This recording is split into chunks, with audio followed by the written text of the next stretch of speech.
Hello everyone and welcome to the channel. In this video, I will show you exactly how to recover a Facebook account if hacked. Firstly, open up the web browser and click on the search bar. Then, search for Facebook hacked and fake account.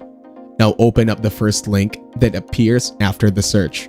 Once you get into the Facebook Help Center, you can recover your account from here. So head to Hacked and Fake Accounts. Then from here, click on the Visit This Page link. After that, click on the My Account is Compromised button. Now, the login pop-up will appear, so it will ask you to enter your account password. So enter the password and click on Continue.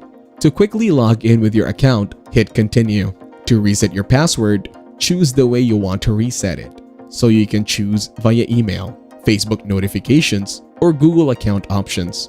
Then you will receive the verification code. Or you can choose the Enter Password Login option and hit Continue. After that, enter your old password and continue to log in to your account. Thank you everyone for watching. Hope you got some value. Make sure to like the video and subscribe to our channel. Leave a comment down below. See you in the next one.